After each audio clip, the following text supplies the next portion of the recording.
Welcome to the E-commerce Profits Podcast, where we feature top founders and experts in the e-commerce industry and take an in-depth look at the struggles and successes in growing e-commerce brands profitably. All right, what's up, people?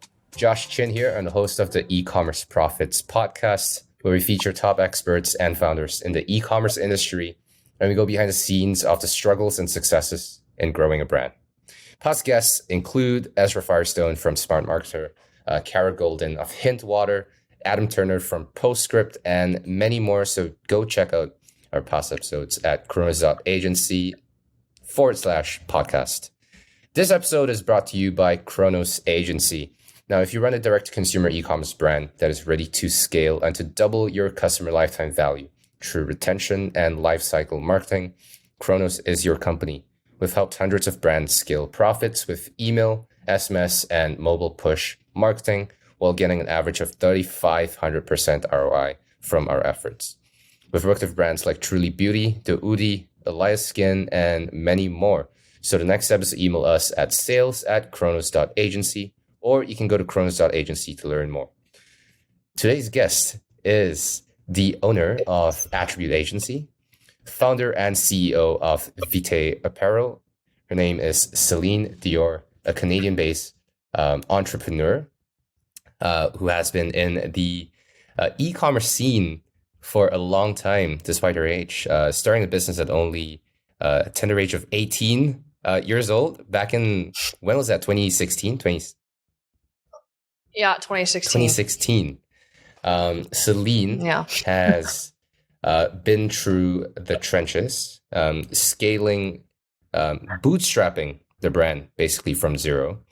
Started out as a swimwear brand, now an activewear and swimwear company, empowering women to live their best lives and the best versions of themselves, despite regardless of ethnicities, sizes, ages, and otherwise. Selene, welcome to the show. I'm super excited to have you on. I think you have a super interesting story, and I'd love to dive into that today. Yeah, thank you so much for having me. I'm excited to be here. All right, let's. I did a little bit of research on your story and how you started a business.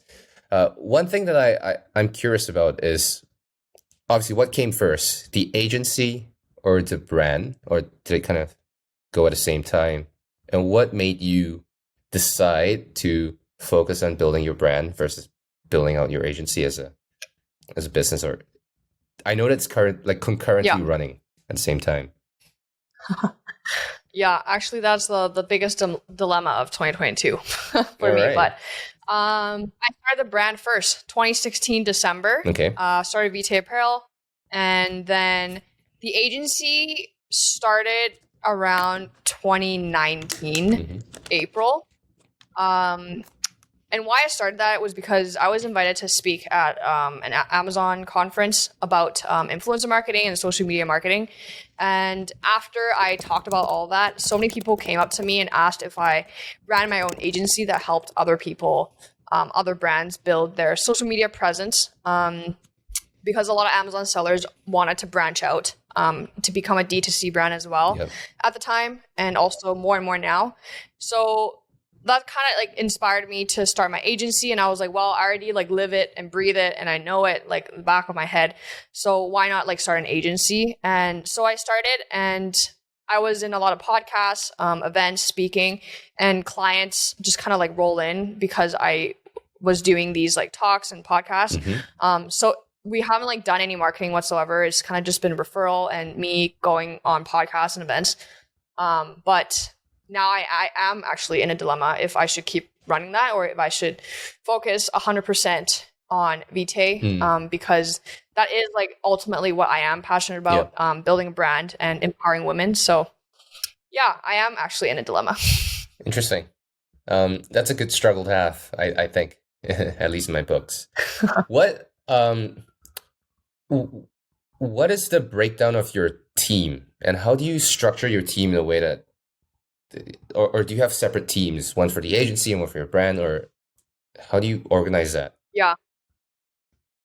Building a team has been what I've been focusing on for like the last year, and I learned so much. But before, I actually had people that are working for Vitae and also Attribute. And then last year I realized, even just within Vitae, a lot of people, because we're a scrappy startup, everyone was doing multiple things, wearing multiple hats. Yep. Someone that's packing could also be like helping out with social media. And I realized that we needed it to be more structured. So we actually like did a whole revamp for Vitae, and I also did the same thing for Attribute. So now they have separate like teams, and like we do share a resource or two together, but they are under Vitae and they bill like Attribute like separately as a contractor. You started the business in 2016. You were still in school. You're in UBC, right?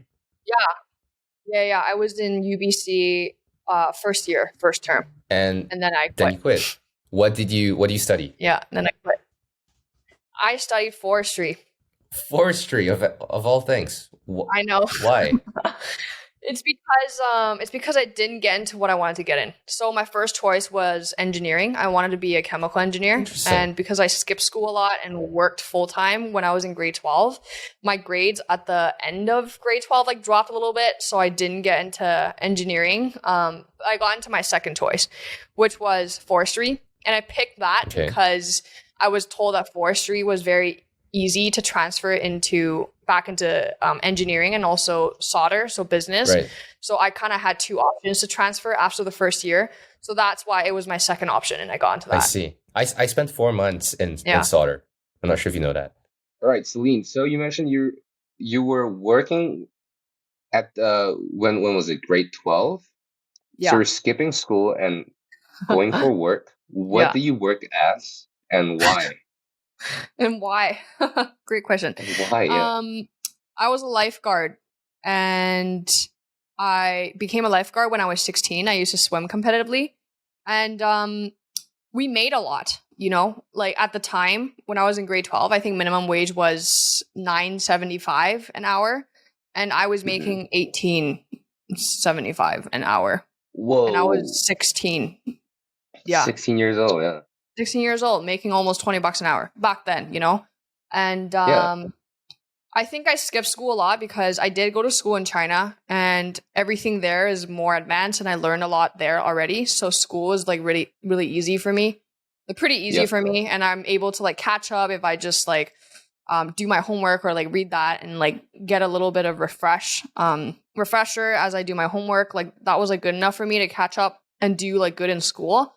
And yeah, like I was the go-to person for them to call into work when they needed a shift covered, and I always said yes. And then I always get shifts, so I would just be like skipping class, going to work, and then almost working full time, pretty much.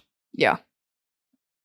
How would your best friend describe you as a person? Oh wow. They would describe me as someone that is very fast-paced. Like I'm just go. I rarely stop. I'm adventurous and I love learning. Also very like brave. And then I think one of my best friends that work closely with me would also describe me as someone that's like a visionary, but doesn't really think about the attention to detail. So I don't really like stay organized, and sometimes it affects the team. Yeah. Interesting. Do you have a business integrator or a COO type of role in your company? I did. She is leaving. I see. In 3 weeks. And presume you're looking for a replacement. Honestly, I'm not sure because we do have an operations coordinator, which worked under her. So like a lot of it will go to her. It's hard, like she's already doing it. So I'm kind of like weighing my pros and cons, and there are other areas that I kind of want to hire for first, like having someone more integrated into the business for finance and getting the supply chain sorted. And so I think I'm kind of looking for that first. Someone with a lot of expertise in finance. Yeah. Gotcha. Makes sense. Yeah. The reason I'm asking that is because I've always been curious about businesses where the founder is like one or the Disorganized. other, like a no, like either a visionary or an integrator, right? Right. Like a someone who like kind of built stuff, or someone who thinks really huge and comes up with the really Right. cool ideas. Yeah. And it's rare, it's really rare to find someone who has like both Yeah. traits. So it often comes down to some kind of a compromise in business, at least in Yeah. my experience. Because I know that I'm kind of like you. I'm super disorganized. I have ideas all over the place. I get Yeah. optimistic about like ideas I'm really excited about, but I have Right. no way of turning that into reality without I my know. partner, Right. Yeah. right? So Um, um, and it's a learning curve. Like, I recently did a 360 with my team where mhm, I have a life coach and he kind of interviewed my team and like give me like concrete feedback on how I am as a leader, and oh, I learned a lot. And I'm learning that I am a visionary and I need to rely on my team to help me stay organized and bring my ideas to life, you know? And just having someone good, organized, attention to detail to help me execute on the projects that I have in mind. interesting. What gave you the idea to hire a life coach or Yeah. coach to interview your team Uh, to get like unfiltered feedback on you? Well, who gave you that idea? That's super interesting. so last year was a huge year of growth for me. Hmm. In Chinese culture, like last year was the year of the ox, and I'm an ox because I'm 98, but I have a really early birthday, so I'm ox, not Right. tiger. Yeah. And my mom's like, "This year is your year," but honestly, like it didn't feel like it at all. Like I like break down every other week, and it was just really tough because I growed my team to 20 people last year, and we hired like I want to say at least like Mm, 6 or 7 people around March till May, and it was just a lot. And last year was just a huge right. learning curve for me to be a better leader, and I never had to do that. Like I'm a solo founder. We had a small Mm, team. I just kind of like did everything as well. Managed everything, but it was easier because you were smaller. So yeah. I had to learn a lot last year, and it was like really tough for me. So one of my friends, this life coach like worked with like a lot of Fortune 500 CEOs. So I was Hmm. recommended him, and we kind of like did a lot of like inner work. And then when it came to an end, it's like a 6 month thing. The next step is like, okay, like what else do you want to do? And I was like, I want to work on being a better leader. So he actually offered that. But the first Right. step was to do a 360, to interview everyone you work really, really close with in your organization, and to get their raw feedback. And the questions he asked was really in depth, and it really opened my eye on like how I am as a leader. And to like just really hear that feedback and read it out loud to yourself was like, yeah, was shocking and like honestly really, really good for me. What Can you give us one example of, or rather, what do you think is the best question that's been asked in that exercise? Yeah, in that exercise, I think the best question was, what does he asked them like, what does Selene do that raises your energy, and what does Selene do that like zaps you out of your energy? And he did the Wow. 360 like 1 hour interview with everyone face to face, so it wasn't just like them typing the answer out. He really dug in deep with everyone that was Right. like involved in the process and made sure that they weren't just answering surface level things. He was also like digging it deep with them and finding out answers or problems or whatnot. So like that was really eye opening for me. Yeah. That's super cool. Yeah. Um, one of the things that I've realized is that the amount of growth that we experience as entrepreneurs is incredible, but Yeah. at the same time, when you kind of step away from what we're doing on a day-to-day basis, it's quite insane. Because when you look at a typical career progression, the career path of a like anyone, Yeah. it takes people like years to become a manager, and then to I become know. a manager of managers, and a Yeah. leader of those The managers. managers. Yeah. Those layers take time, right? I think in your shoes, I would say people typically take what 10 plus years to get to, and you're Yeah. trying to achieve that in like 4 or less. Yeah. So I like number one, kudos. I think you're doing great. But second, just reflecting on that, I think it's really interesting to think about entrepreneurship as a vehicle for growth beyond the financials and all that stuff Yeah, on a totally. personal level. Yeah. Everything is accelerated. Like things get thrown at you and you even though you don't know how to do it, you have to figure that out. And that You're like forced takes to, yeah. people years to figure that out, you know?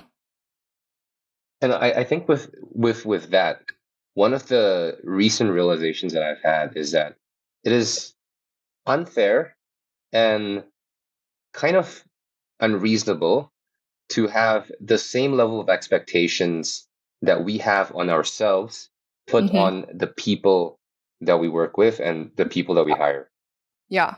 which is a really interesting dilemma because as entrepreneurs, you kind of expect to hire A players who think and behave at the same wavelength and Like yes, level as exactly. you do. Do you Yeah. experience anything like that? Um yeah. Actually, I was just after the 360, one of the biggest feedback, actually, not one of the biggest, but one of the common feedback was that people weren't sure of the expectations I have of them in terms of like work availability. Because, like, as a founder, you're on it 24/7. You're available all the time. If someone asks me a question at like, I don't know, 11:30 p.m., most likely I'm going to be online and I'm going to answer it. So, Right. for me, because I'm like such a fast thinker, I like have so many ideas in my head all the time, and I like to usually ideas come when it's outside of business hours because that's when people are not bombarding me with questions. So I get to like think, and then I would like slack them at like 9, 10, 11. And then I realized people actually were like kind of stressed that they weren't answering on time, or they think that it's something urgent, but really it's just me spilling out my ideas so that I don't forget. So that was like one of the feedback that I got from my staffs, which they're like, yeah, like I'm not sure like when I'm like expected to be online is like always. So I think having that boundary with staff is really good. So now I'm learning to schedule my Slack messages so that they go out at 9 a.m. the next day. But That's such a great feature. yeah, The I know. scheduling messages thing on Slack. Yeah, the Yeah, scheduling I love messaging. that. Yeah. So definitely, I think in the very beginning, I did kind of expect people to always kind of be there to answer me like whenever. Especially there's a few roles that are kind of like that, like social media manager. You're kind of just Yeah. always like on the spot, like posting, like paying attention, reposting stories. So like I kind of expected that role to kind of be like always available. But Always not on, everyone yeah. is like that, you know? Some people do want to work all the time. Some people want to do 9 to 5 and that's it. And I respect that. Makes sense. Yeah. What's the greatest mental hurdle that you have to overcome? Say in the recent in 2021. Yeah. Mental hurdle. The biggest one I would say is realizing that the decisions I make and the things I do don't just affect me anymore. It affects so many people, and there's so many different things that ties into it. For example, if I do a last minute like flash sale or whatever, I need to like inform our 3PL. I need to think about customer service volume. I need to make sure like people are online to answer questions, and I need to like do this, do that. Whereas before, because our team is so small, I'm like, okay, let's do a flash sale in 1 hour. Like boom, emails done, SMS done, social media post done. Yeah. Okay, let's make it live. And the biggest hurdle for me was that because it was so much fun for me to just be able to do something so like on the dot and turn my ideas into reality so quick, the turnover time. But now you have like 20 people, like you can't do things the same way anymore. And it doesn't just affect me, it affects everyone. And I had the hardest time relating that information back to my brain that, oh, right, I need to inform these people that I'm doing this. That is something that I've experienced as well. Like thinking in second and third order consequences is I know. that's easy, but when you have to think about like the next thing that happens after before, man, that's a tough one. Yeah. So one of the roles that we recently created internally is the chief of staff role, and Chief of staff. our chief of staff reports to me as an individual that Right. operates kind of independently of everyone. So Okay. this person kind of sits in the middle of everything that's happening, kind of Right. like eyes and ears of what's happening on the ground, especially Yeah. since we're a remote company. So we Yeah. don't actually have eyes and ears on the ground, like literally. So this person kind of thinks and considers the decisions that I make and how it Right. actually impacts the different The entire departments. organization. Yeah. Exactly. That's And crazy. they would then kind of just stop me and say, "Hey, this is a cool idea, but have you thought about what's going to happen to marketing when you do this and Right. that?" And yeah, Yeah. so That's that's what I super need. helpful. Yeah, yeah, 100%. I have a there's a great article on I believe it's HBR that talks about chief of staff Mm-hmm. and the different versions of that and how it manifests in different types of companies. I'll send it to Right. you. It's really cool, and also I'll link in the show notes down Yeah. below. Send it to me. Um, what is fueling you right now? What drives you? And considering uh, or rather, what drove you in 2021 Okay. versus what drove you at the beginning, has that Right. changed at all? Mm-hmm. That's a deep question. So what drives me now and what drove me before when I started? Yeah. Um, I think what drove me in the beginning is my sense of zero knowledge. um, Okay. and my passion of like talking to customers and really like building that community and understanding like what people want, what people don't like, and talking to them. And then now I think my biggest driver is the community, and it really hasn't changed. If anything, it's like more of a priority of mine now. All of our plans this year has to do with building community, like even more. We have a super strong community. Our return customer rate is usually over 40%. And for apparel, I think that's pretty good. And yeah, my goal this year is to It's insane. continue. Thank Yeah. you. Building a community, and it drives me because I know that I'm making a difference. Whether that's like talking to customers or just simply like commenting or showing up on the Instagram feed or just really building a community where people feel safe and that can talk to each other.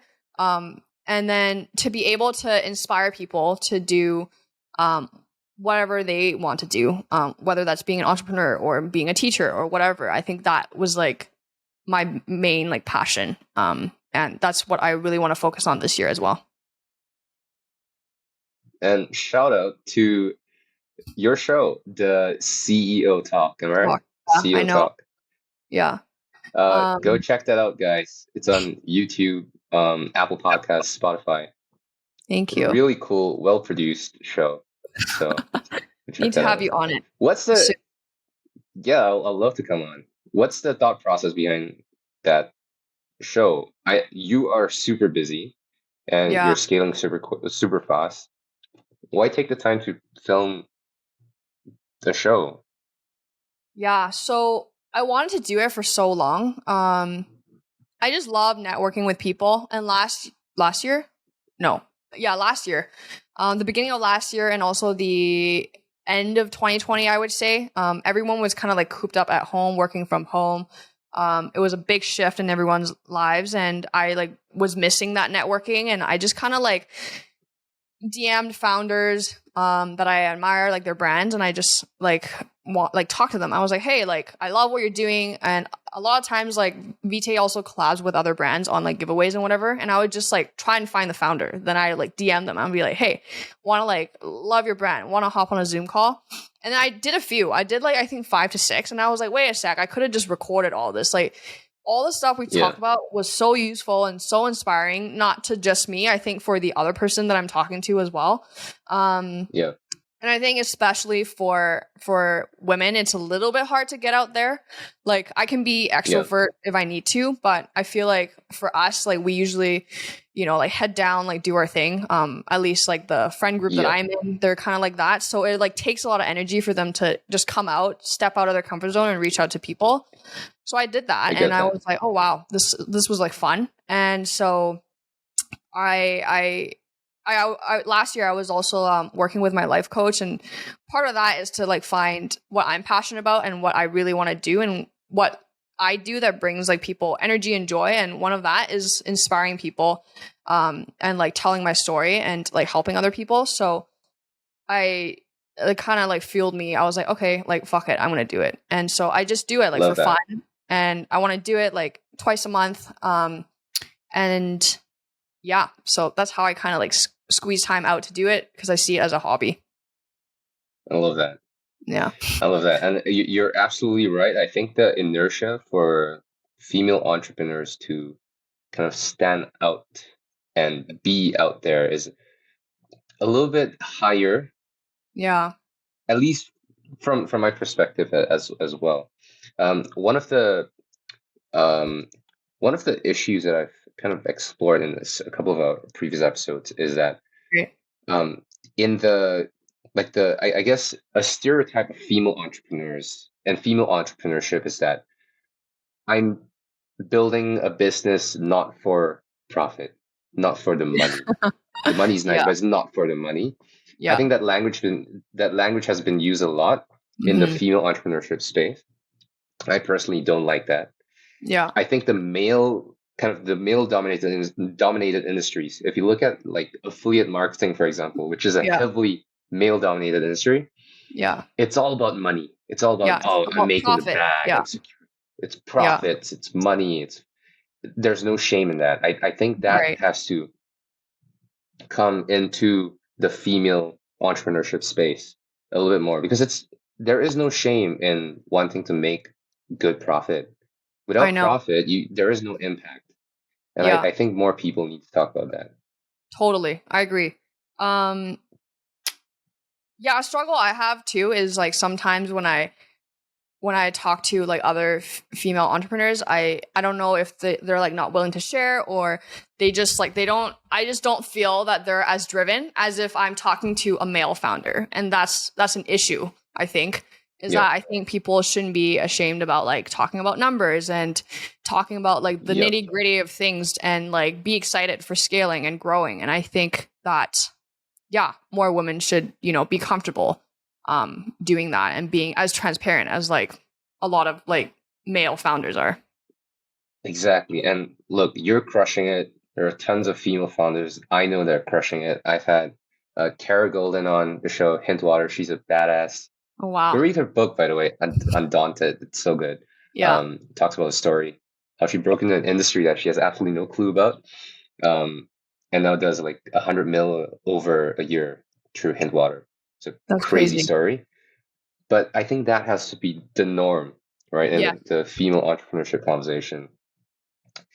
Community. Let's talk about community, because I think you've done a really, really good job at building a community that not only has a kind of a unified mission and identity, but also is super profitable for your business, which is very hard to do, because I've seen brands that have done the community aspect really well, but they make no money from it, or vice versa. They make a ton of like a lot of money, but there is no community and there's no repeat purchases. Right. So I guess my question is this: what are some of the uncommon ways that you have used to build and retain a strong community that is also profitable for your business? Uncommon ways. Or common that people don't think about. I think, honestly, everything I do isn't rocket science. So, like for us, building a community, the most important thing is to be consistent. Don't like give up. Don't post like once every day for the whole week. Then like next week you disappear.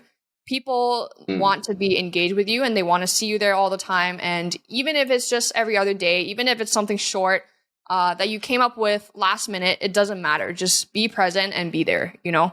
And then the other biggest thing is really listening to your community. We very much involved in them in our like design process or picking colors, picking styles, like, hey, which one do you like more? People love that. They love to be involved in the company, and they want to see that the company is not just a company. It's a team of people, real people behind it. And us, you know, doing behind the scenes or popping on Instagram story or like just replying to comments like from our personal accounts, like that does a lot to our community and it really keeps them together. And something else that we did really well is we built our ambassador program, and we went like out of our way to try and make it better. A lot of people just have the ambassador program, and it's simple. Like everyone pretty much has it. They earn commission, they share their discount code, and they get some perks.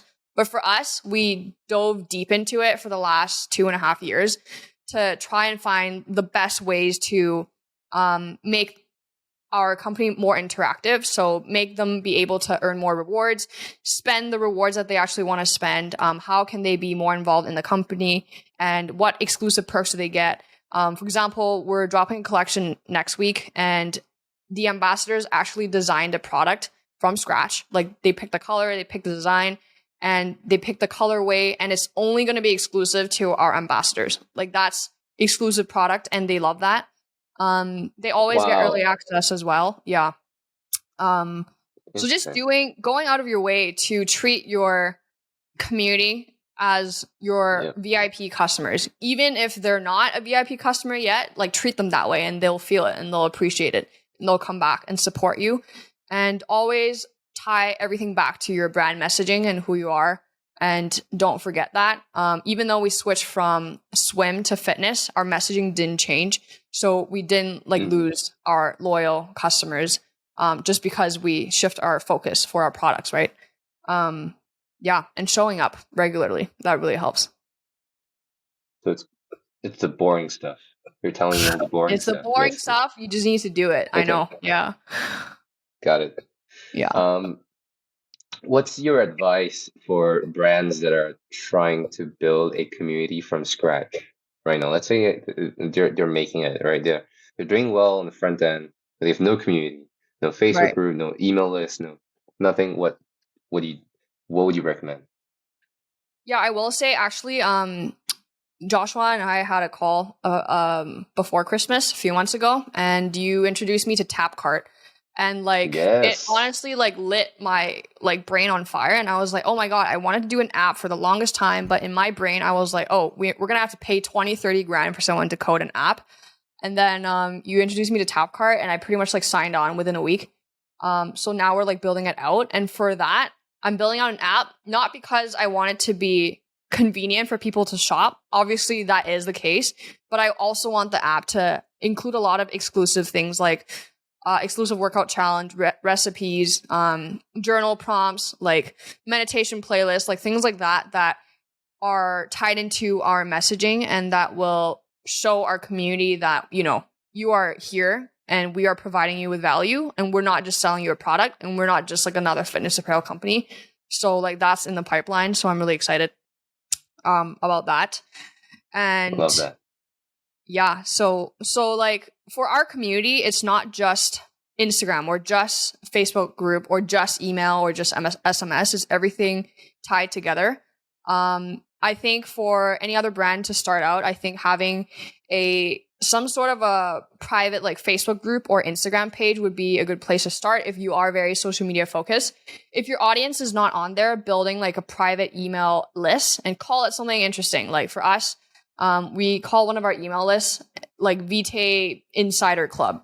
So then they get exclusive like email content. Same with like SMS. Make things exclusive and make it really valuable so people do want to join.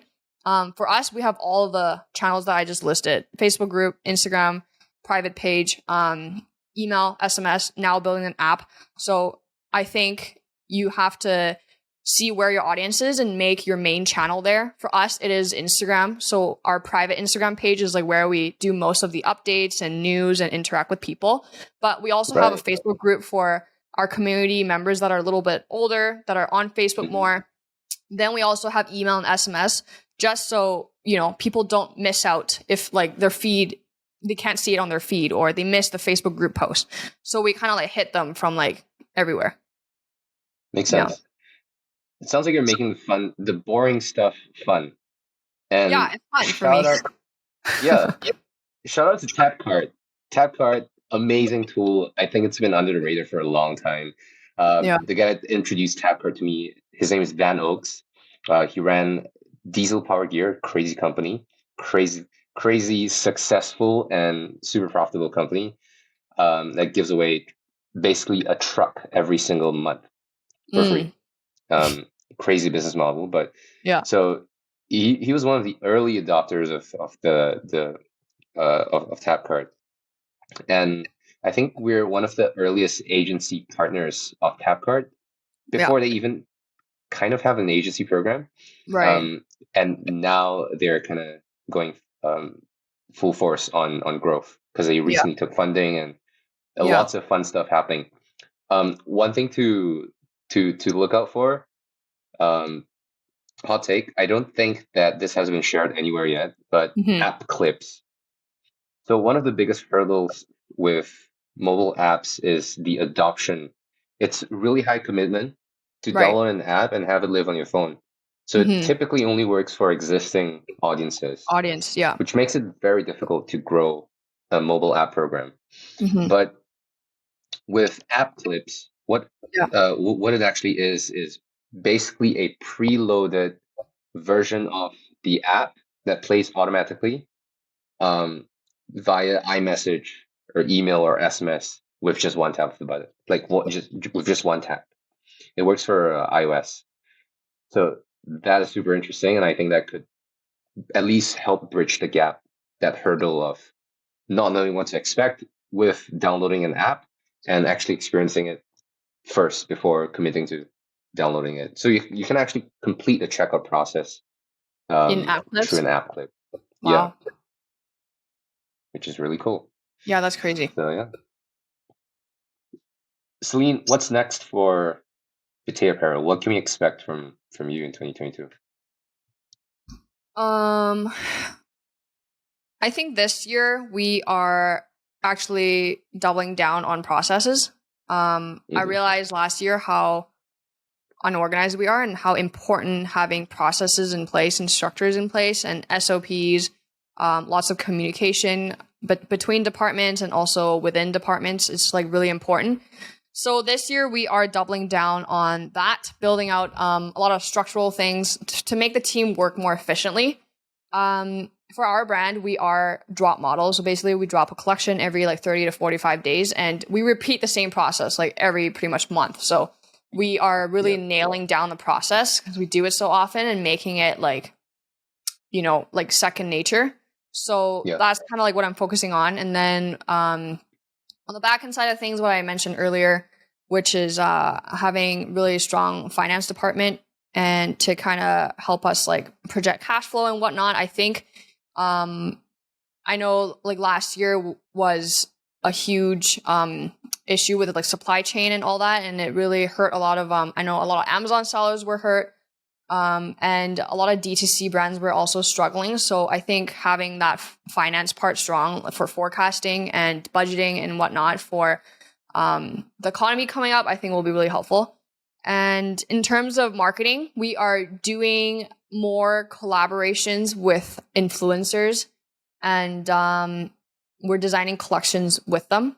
And last year we dropped our first one and it did really, really well. So this year we have 2 in the pipeline and 1 with another brand. And then for next year we have a heavy hitter YouTuber that we are currently talking with on a collaboration collection as well.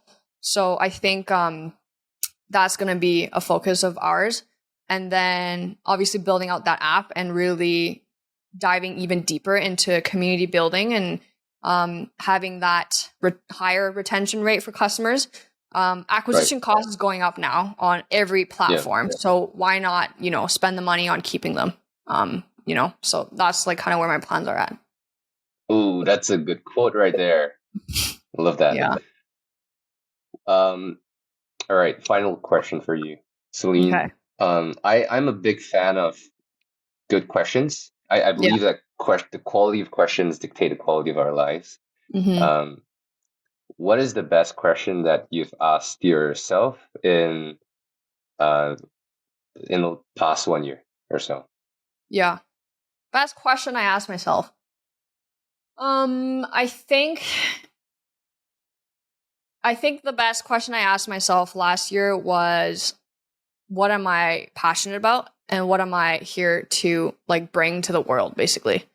I was so in the business. I mean, I still am, but now I feel better and I have a better picture of where I want to be. I want to work on the business and not in it. And like, how do I get there and how can I get there so I can do more things that I am passionate about? And that like, you know, like one of our company values is driven by passion. And I live it and breathe it. And I want to actually really showcase that to the team and our community as well. So yeah, I think really sitting down and defining, okay, like where do I want to be for this company? Like what do I really want to do?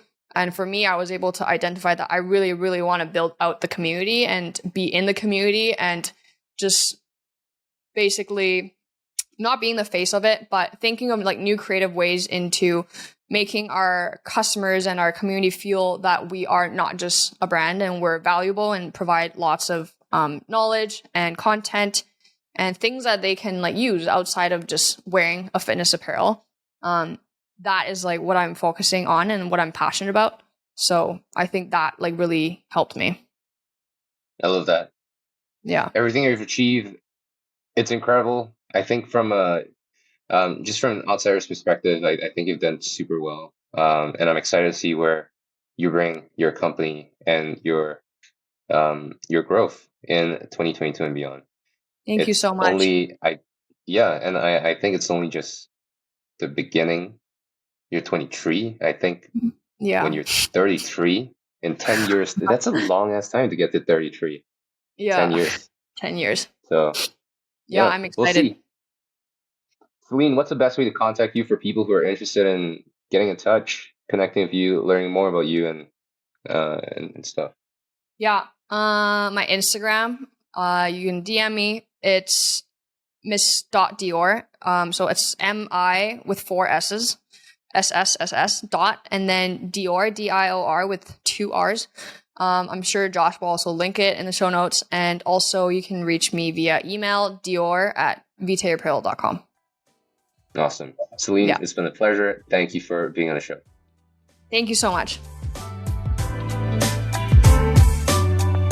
Thanks for listening to the E-commerce Profits Podcast. We'll see you again next time, and be sure to click subscribe to get notified of future episodes.